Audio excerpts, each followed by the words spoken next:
خیر، لیکن ان فیصلوں کو بھول گئی ہے ہماری اس وقت کی جو حکمران جماعت ہے، وہ بھول گئے ہیں کہ بندیال صاحب کہاں کہاں ان کے فیصلوں سے فائدہ ہوتا رہا سیاسی طور پر۔ N71 میں نون لیگ نے صرف 13 پولنگ سٹیشنز مانگے تھے ری پول کے لیے، لیکن بندیال صاحب نے پورے حلقے میں ری پول دے دیا اور بعد ازاں نون لیگ نے وہ سیٹ جیتی تھی، ڈسکا کی جو سیٹ تھی۔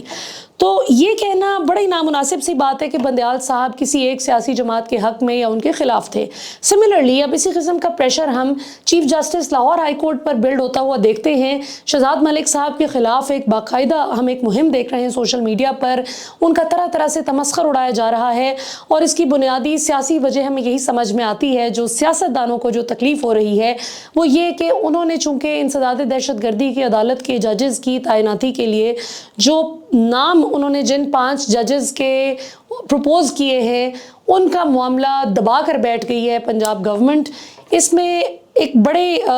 تاریخ کی بڑی کانکریٹ ثبوتوں کی روشنی میں یہ بڑی ایک ٹھیک ٹھاک قسم کی تگڑی اسیسمنٹ ہے، لوگوں کی آبزرویشن ہے کہ عین ممکن ہے کہ یہ وہ جج صاحبان ہوں جو کسی سیاسی جماعت کی نہ سنتے ہوں، جو کسی پریشر میں نہ آتے ہوں، جو صرف میرٹ پر اپنے ضمیر کی آواز کے مطابق اور تمام تر شواہد اور ثبوتوں کی روشنی میں فیصلہ دینے کی شہرت رکھتے ہوں۔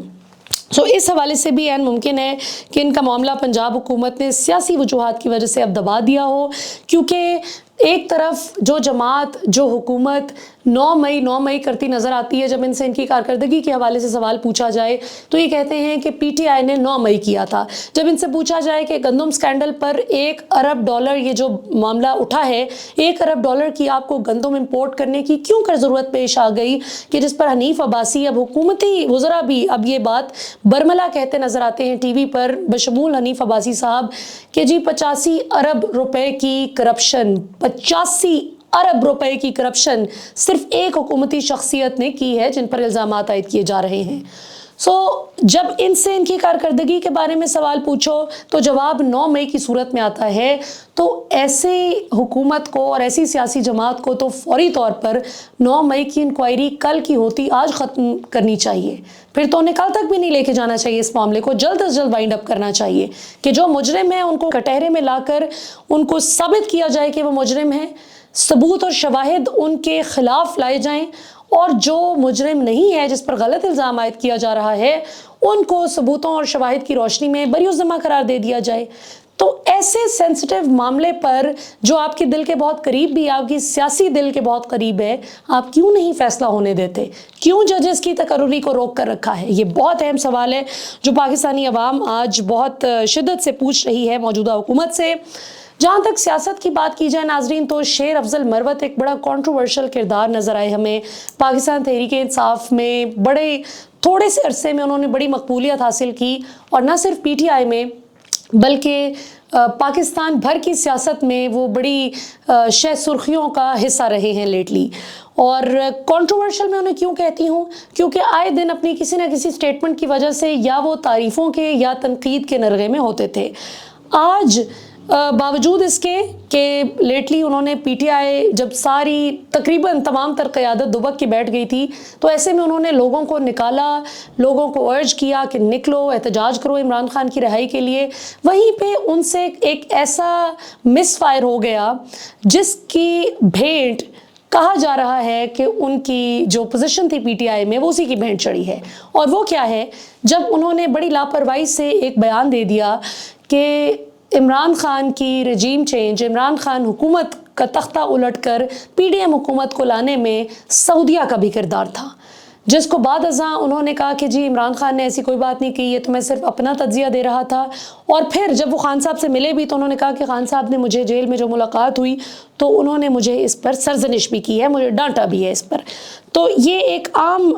رائے پائی جا رہی ہے تجزیہ نگاروں کے درمیان کہ یقیناً یہ ایک سٹیٹمنٹ ہے جو کہ ان کے کور کمیٹی سے نکالے جانے اور پولیٹیکل کمیٹی سے نکالے جانے میں اور پبلک اکاؤنٹس کمیٹی کے چیئرمین کے لیے پہلے نامزد کیے جانے اور پھر ان کا نام ہٹا دیے جانے کی، ان کا نام جو وڈرا کر دیا گیا تھا اس کا ذمہ اس بات پر آ رہا ہے۔ آخر میں ناظرین، دانیال عزیز صاحب، کیونکہ بات ہو رہی ہے سیاسی جماعتوں کی اکھاڑ پچھاڑ کی، کہ صدارت کے عہدے سے کون ہٹ رہا ہے، کون آ رہا ہے، اور سیاسی جماعتیں اپنی اپنی ہر شخص کے دل کے قریب ہوتی ہیں، لیکن کبھی کبھی اپنی ہی سیاسی جماعتوں سے ہمیں کچھ سیاستدان شکوہ کرتے بھی نظر آتے ہیں۔ دانیال عزیز صاحب جنہوں نے لیٹلی فارم 47 کے حوالے سے بڑے بڑے پول کھولتے ہوئے ہمیں نظر آئے وہ ٹی وی سکرینز پر، وہیں انہوں نے ابھی ایک بڑی دلچسپ بیان بھی دیا ہے۔ انہوں نے کہا کہ نون لیگ والے سب کو ایک ایک ہیلی کاپٹر دے دیں، سب میں موٹر سائیکلز بانٹ دیں، آٹے کے تھیلے بانٹ دیں،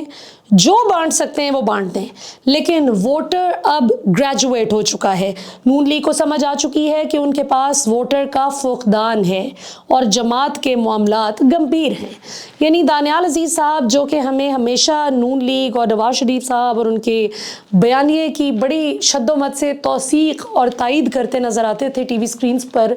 اب وہ اپنی ہی جماعت پر تنقید کے نشتر برسا رہے ہیں، اور ان کا یہ کہنا ہے کہ ووٹر آج آپ کے ہاتھ سے نکل چکا ہے۔ صرف دانیال عزیز ہی نہیں، یہ مشاہد حسین سید صاحب بھی جو کہ نون لیگ کے بیانیے کو بہت عرصہ بڑا ویہمنٹلی ڈیفینڈ کرتے رہے، آج وہ بھی یہ بات کہتے نظر آ رہے ہیں کہ نون لیگ کا جو گڑھ تھا لاہور، وہاں سے نون لیگ نے پنجاب سے، لاہور سے جس طرح سے سیٹس لوز کی ہیں، پولیٹیکل کیپٹل لوز کیا ہے، اس کے لیے پارٹی کو انٹروسپیکٹ کرنے کی ضرورت ہے۔ ساتھ ساتھ انہوں نے اس چیز پر بھی ایک تنقید کی، ایک طرح سے اس چیز کے لیے اپنے ڈسپلیجر کا اظہار کیا کہ جو کچھ عمران خان کے ساتھ اس وقت پولیٹیکل وکٹمائزیشن کے چکر میں ہو رہا ہے۔ ان ساری باتوں سے ہم کیا نتیجہ اخذ کرتے ہیں؟ نتیجہ صرف ایک ہے کہ آج پاکستان کا ووٹر باشعور ہو چکا ہے۔ آج سیاسی جماعت کوئی بھی ہو، اس کا ووٹر اب سوال کرتا ہے، وہ جاننا چاہتا ہے کہ اس کا ٹیکس کا پیسہ کہاں جا رہا ہے۔ آج وہ مین سٹریم کا جو ہوتا تھا نا کہ شام 7 بجے سے لے کے رات 11-12 بجے تک ٹی وی سکرینز پہ اینکرز بیٹھتے تھے اور ساتھ 3 مہمان بٹھاتے تھے، وہ 3 کوکڑ لڑتے تھے آپس میں، اور اس کے بعد اللہ اللہ خیر صلاح اس لڑائی کی ریٹنگ آ جاتی تھی، اور عوام بھی کھانا کھا کے ڈنر کر کے بس ٹی وی ٹاک شوز دیکھ کر ایک بیانیہ ذہن میں بناتی تھی اور سو جاتی تھی۔ آج ایسا نہیں ہوتا۔ آج کا ووٹر بڑا باشعور ہے اور وہ ایک ایک بات کی جانچ پڑتال کرتا ہے، وہ ایک ایک چیز کو کراس چیک کرتا ہے کہ جو ہمیں بتایا جا رہا ہے کیا ہمیں بھیڑ بکریاں سمجھ کر بے وقوف بنانے کی کوشش کی جا رہی ہے یا ہم سے سچ بولا جا رہا ہے فار ونس۔ اب سیاسی جماعتوں کے لیے سیٹ بیلٹس باندھنے کا وقت آ چکا ہے۔ اب سیاسی جماعتوں کو جواب دینا ہوگا اپنے فیصلوں کا بھی اور اپنی کارکردگی کا بھی۔ 9 مئی نون لیگ کی کارکردگی کا جواب نہیں ہے، اور علی امین گنڈا پور صاحب جس طرح سے آج کل بہت ہمیں